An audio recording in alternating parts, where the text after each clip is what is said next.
ओम शांति। आज 27 नवंबर 2023। सुनते हैं आज का पुरुषार्थ। हेडिंग है मेरा श्रेष्ठ भाग्य ईश्वर से मिलन। बाबा ने कहा हमें एकांत में जाकर गहन चिंतन करना है। यह भाग्य बनाने के लिए यह ईश्वरीय मौजों के दिन दोबारा कभी नहीं आएंगे। याद रह जाएंगी ये घड़ियाँ, याद आया करेंगे ये क्षण कि हम भगवान से मिलते थे। उसने हमारी प्यार से पालना की थी, उसने हमें बहुत वरदान दिए थे और कैसे कैसे हमने अपना संगम युग का सुंदर समय व्यतीत किया। सभी सोच लें हम अपने संगम युग के इस अनुपम काल को कैसे बिता रहे हैं।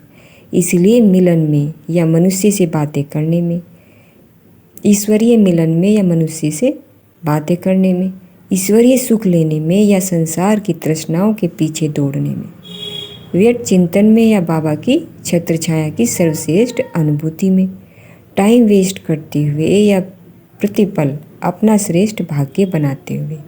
याद रखें जो इस अमूल्य समय को सफल करेंगे, जो अपने को सर्व खजानों से भरपूर करेंगे, वही भगवान के काम आएंगे।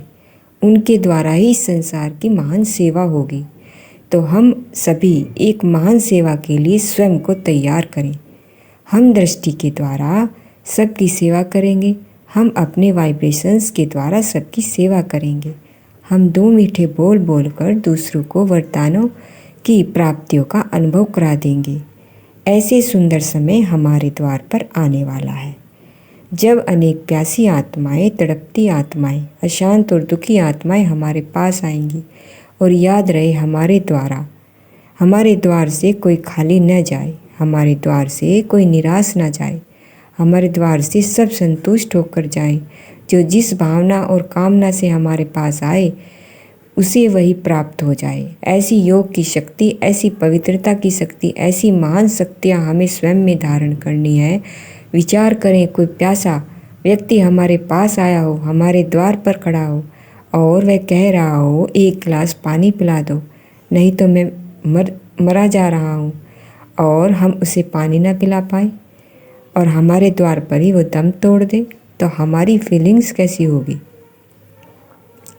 कि काश हम किसी का जीवन बचा पाते।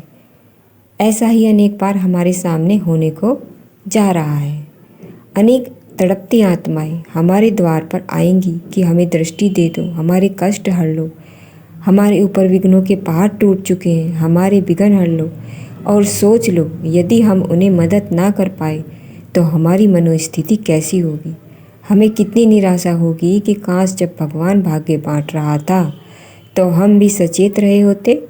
काश जब वो सर्व खजाने हमें दे रहा था हमें भी अपनी बुद्धि रूपी झोली को व्यर्थ से खाली कर लिया होता। काश जब वो अपनी शक्ति और वरदान हमें दे रहा था हमने भी अपने को एकाग्रचित बना लिया होता। बहुत सुंदर समय चल रहा है। समय को महत्व देने वाले इस संसार में बहुत महान बन जाएंगे।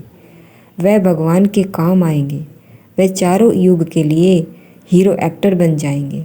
वह विश्व के इतिहास में अलग अलग समय पर महान कार्य करने वाले होंगे। वह नामी ग्रामी पर्सनालिटी बन जाएंगे। ऐसा सुंदर भाग्य बनाने का समय चल रहा है। सभी सोच लें इन क्षणों को हम कैसे बिता रहे हैं। तो आज सारा दिन इसी चिंतन में व्यतीत करेंगे और अभ्यास करेंगे बार बार कि मैं पवित्रता का फरिश्ता हूँ, मैं पवित्रता का सूर्य हूँ। मेरे अंग अंग से रंग बिरंगी किरणें चारों ओर फैल रही हैं और मुझे संपूर्ण पवित्रता बन जाना है, पवित्रता का फरिश्ता बन जाना है। अपने संपूर्ण फरिश्ते स्वरूप को विजुअलाइज करेंगे और बार बार उसे अपने में मर्ज करेंगे। ऐसा सामने देखेंगे कि मेरा संपूर्ण फरिश्ता स्वरूप है, धीरे धीरे चलकर मेरी ओर आता है और मुझ में समा जाता है और मैं बन गया हूँ संपूर्ण फरिश्ता। अच्छा, ओम शांति।